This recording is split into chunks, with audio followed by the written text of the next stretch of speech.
वज़ीर-ए-आज़म 2 रोज़ा दौरे पर इस वक्त कतर पहुंच चुके हैं। निहायत अहमियत का हामिल ये दौरा है और निहायत अहम वक्त और मौके के ऊपर ये दौरा किया जा रहा है। वज़ीर-ए-आज़म मोहम्मद शहबाज शरीफ अमीर कतर शेख तमीम बिन हमद अल सानी की दावत पर कतर का ये 2 रोज़ा दौरा कर रहे हैं, जिसके लिए वो इस वक्त दोहा में पहुंच चुके हैं। एयरपोर्ट पर उनका पुरतपाक इस्तकबाल किया गया और जो आला क़यादत थी कतर की, वो इस वक्त इस जो एयरपोर्ट है उस पर मौजूद थी, जिसने वज़ीर-ए-आज़म को वेलकम किया, उनका इस्तकबाल किया।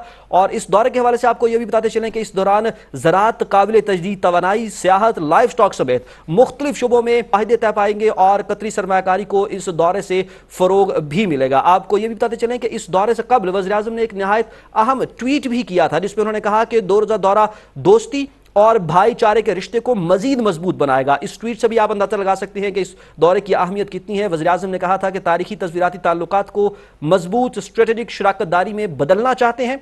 कोरोना और जियोपॉलिटिकल कशीदगी के बायस आलमी कसाद बाजारी, तवानाई और खुराक की कीमतों में इजाफा हुआ है। इन चैलेंजेस पर काबू पाने के लिए हमें नई राहें तलाश करनी होंगी।